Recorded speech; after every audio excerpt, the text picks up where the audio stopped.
จุดที่สลีอยู่ตอนนี้เนี่ยมีแต่ห้อยสางขี่ที่มันเคยขี่เก่าๆต้มน้ำหอนนะนี่นะต้มน้ำหอนผ่านหลอดกับผ่านทองนี่ดินอนอยู่นี่ละ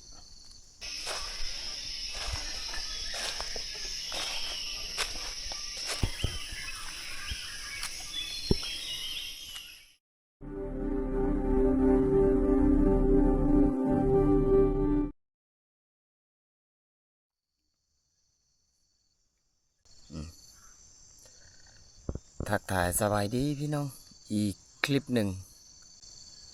คลิปที่สองอันนี้นะเปิดคลิปในเวลาน่าจะดึกเลยนะเห็นนะยังอยู่ในตู้พื้นที่ป่าเขตบ้านแค่นี้เนี่ยแหละนี่จะให้เบิ่งโมงเบิ่งเวลาก่อนนี่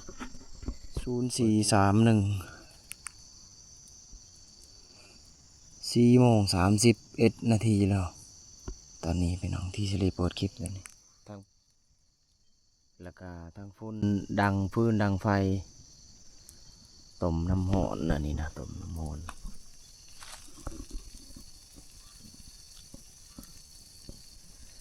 แล้วก็ผ่านหลอดกับผ่านทองนี่ดินอนอยู่นี่ละยังนอนอยู่ในแคมป์นี่แหละพี่น้องในตู้อันนี้เป็นคืนที่สองแล้วได้นี่เลย4 โมงแล้วตอนนี้สีแจ้งแล้วแต่ว่าภาพนี่ยังมืดอยู่เลยนี่นะยังมืดอยู่ภาพนะบัดนี้ต้มน้ำหอนในหม้อนี่สุกเลยนี่แล้วทางนี้ก็เพกับมีนี่สิได้กินอันนั้นกาแฟก่อนสิออกไปอันนั้นพี่น้องนี่ในพันทั้งสองก็ตื่นมาแล้วนี่อู้ยบัดนี้รัดเสารัดช่วยวะโอ้4:30 40 นาทีแล้วว่าจักตอนนี้พากันตื่นมาแล้วคลิปที่สองนี่บัดนี้เปิดคลิปในช่วงเวลาดึกๆเลยพี่น้องรัดเสาในมูสีม่านในในกับรุ่นต่อเนื่องนะกินมีก่อนแล้วงัดเติบแล้วต้มติดได้ป่ะนี่ทางนี้มีนี่ก็พี่วันนี้มือนี่ให้เลยกินข้าวก่อนที่ออกไปรัดเสากินมีอันนี้ก็อาหารแต่หวานนี่นะนี่ก็หอกลาบก็หอกโอ้ยอุ่นคืนในคลิป EP ที่ 1เราเห็นอยู่ขั้นตอนทำอยู่ฮะทำกินอันนี้ก็หอกนี่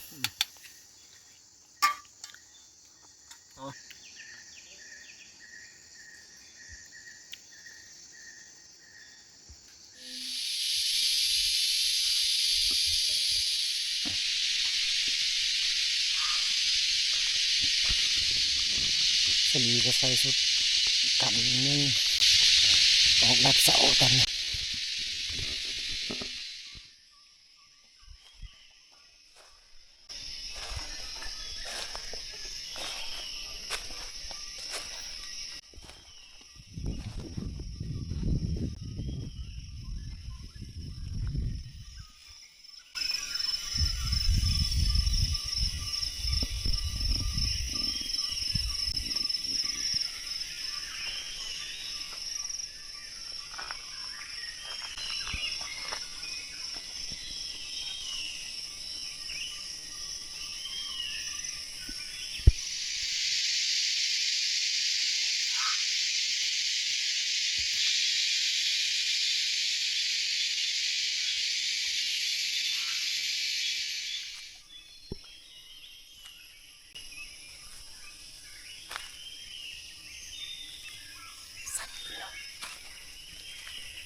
เสียงนกเสียวๆเลยตอนนี้เดี๋ยวสิไปเจาะมองต้นมะม่วงก่อน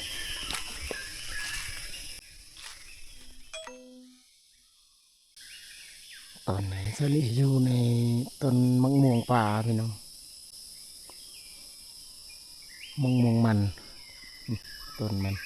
2 ต้นแล้วนี่ต้นหนึ่ง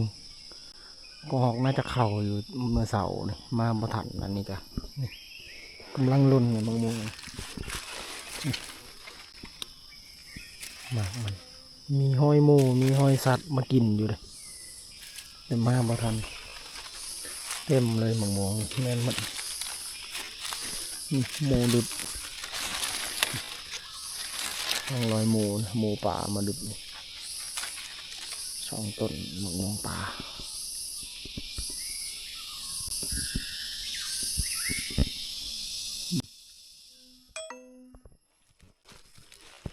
ลงลอยหมูป่ามาดุด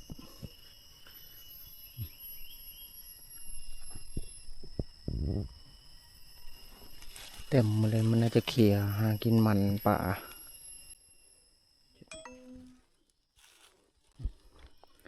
มาพอมากไม่ป่าสักนิดหนึ่งหมักใหญ่ๆพี่น้องบัวชี้กินใดหรือบ่อนี่มันตกมาแต่เทิงนั่นแหละต้นมันบัวก็ห้องหมากเนี่ย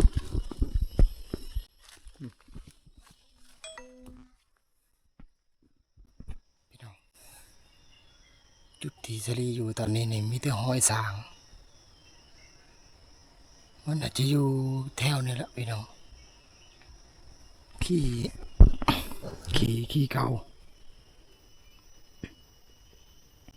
ขี่ที่มันเคยขี่เก่าๆเลย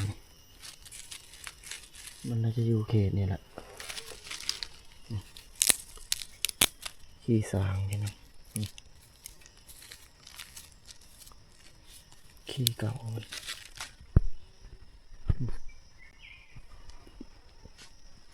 จุดที่เฉลีอยู่ตอนนี้แม่นหมดเลยทางมันเคยไปหมดนี่ในวิดีโออาจจะบ่ชัดเจนแต่มันมีร่องรอยทางมันไปอยู่สางป่าพี่น้องอันนี้ก็ทางเก่ามันวด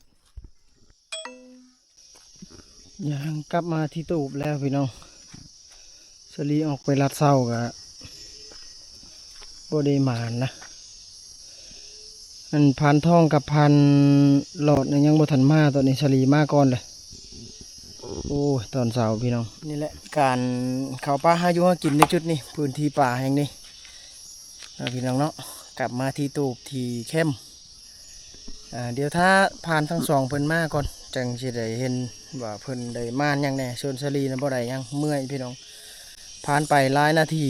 ชั่วโมงเติบหลายชั่วโมงเติบพี่น้องตอนนี้7:03 นาทีเฉลีกลับมาที่เข้ม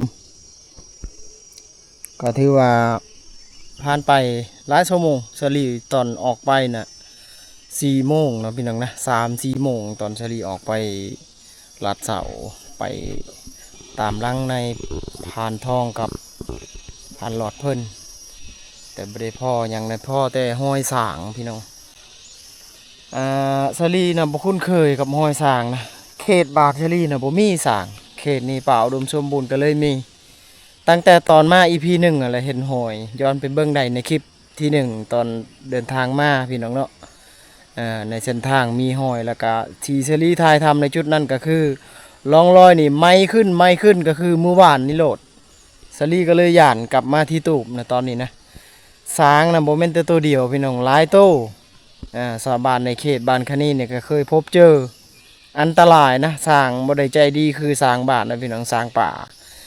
บางทีเฮาอยู่ใกล้แล้วเฮาบ่ได้เห็นมันอาจจะ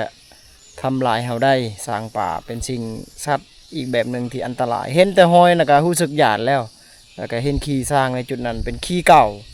แต่ว่าร่องรอยที่เหยียบในจุดนั้นเขตนั้นนะหลายขึ้นนะซิลี่ก็เลยออกจากป่าจุดนั้นเนื่องจากว่าย่านสร้างนั่นแหละพี่น้องเนาะสร้างป่ามันอาจจะเป็นพื้นที่ที่นอนในเขตนั้นอาศัยอยู่ในเขตนั่นแหละสลีทายทำคลิปนี่ย่านนะพี่น้องนะจุดนั้นบอกล้าเว้าแหงแท้จริงอยากให้พี่น้องได้เห็นร่องรอยไม้ก็หันก็มีจุดที่สลีทายนะในกล้องอาจจะบ่ชัดเจนแต่ว่านั่นคือหลักฐานที่ชัดเจนบ่งบอกได้เลยว่าสร้างป่าอยู่ในจุดนั้นพี่น้องเนาะย่านพี่น้องถ้าผ่านทองมาก่อนบัดนี้กับผ่านหลอดมาฝนบานอย่างตอนเสาร์แล้วจังจะได้น่าจะได้กลับมื้อนี้พี่น้องนะถ้ารุ่นถ่ายทำต่อเนื่องอ่ะล่ะมื้อนี้ออกไปเก็บมะม่วงแบบเห็นมันแล่นลงมาอีกปืนมันไปวะอยู่นะฮะดีนั่งในหนึ่งก็แล่นอีกแหละเขาแค่ยังนึกวะผ่านมาทั้ง2แล้วผ่านทองมาแล้วมาแล้ววันนี้นี่ดิผลงานมันคือว่าโชคได้ไหมตัวใดทำนี่ ได้เลน ประมาณ3-4 กรัมแล้วก็หอกตัวหนึงนี่อันนี้ก็หอกดินตัวหนึง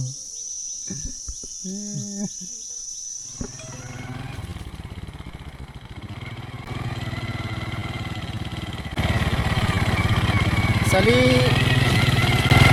ตัดภาพมาจุดหนึ่งพี่น้องกำลังขับมอเตอร์ไซค์นี่นะสิเดินทางกลับแต่พี่น้องตอนนี้น้องมือนะสาลีเมื่อกี้ก็ไปอัปเดตตอนกูพาบัตรสถานตู้นี่จะถ่ายทำในจุดนี้เลยพี่น้องก็คือเดินทางเมื่อทีมงานกับพากันเมื่อและทางหลังเส้นทางเนี่ยนักสาลีก็ถ่ายทำได้อัปเดตเนี่ยแม่ทางเนี่ยสเก็ตนี่เดี๋ยวช่วยกองข้างหน้าก่อนนี่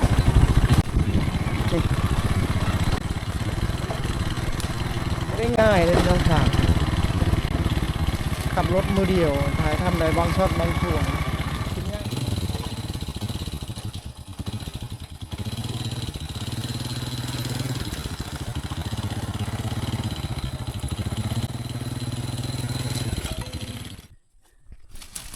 เห็นระหว่างทางพี่น้องตอนเมื่อนี่พอเฮ็ดอีกละนี่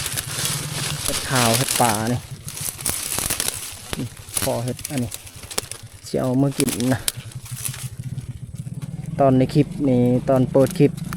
เมื่อวานใน EP ที่1เลยเอาเฮ็ดอันนี้แหละพอดีแล้วเอาเมื่อกินระหว่างทางช่วงนี้ฝนตกนะค่อนข้างได้พบเจอเฮ็ดและของกินลักษณะนี้ค่อนข้างมีอยู่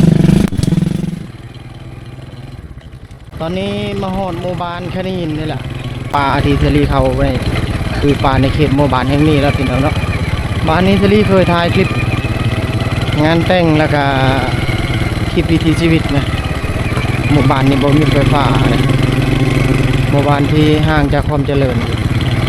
จุดนี้ซึ่งเป็นหมู่บ้านเก่าแก่อีกจุดหนึ่งบ้านดังเดิมอีกจุดหนึ่งสำหรับจุดนี้บ้านคานีนในเขตเมืองพีนเด้อ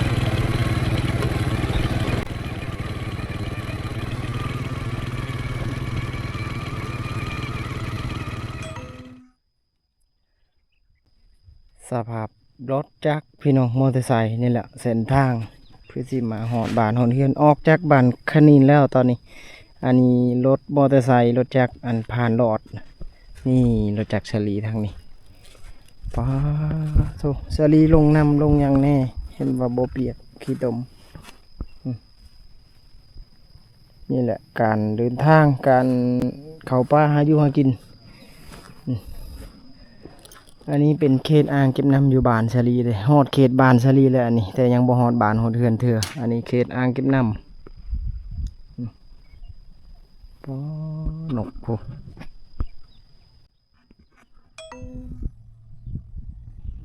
อ้าวพี่น้องตอนนี้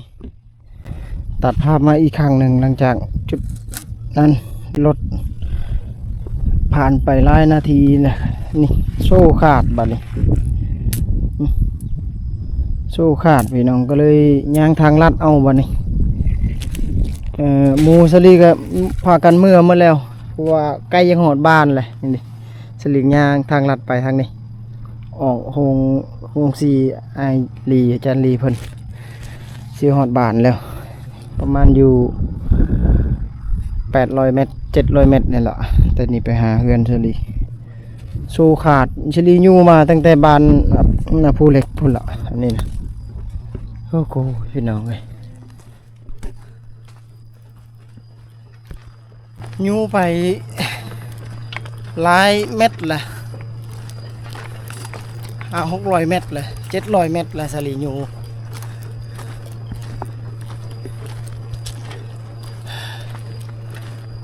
เอาพี่น้องตัดภาพอยู่เหือนนี่มันนี่สิปิดคลิปอยู่เหือนสลีบ้านนี้พี่น้องสลีกลับมาหอดเหือนนี่แหละอุปกรณ์ที่สลีถือนี่มีโคมมี power bank อันนี้ก็หอกปันกันกินนะก็หอก2 โตสลีแล้วก็มีเฮ็ดนี่เฮ็ดที่สลีได้มา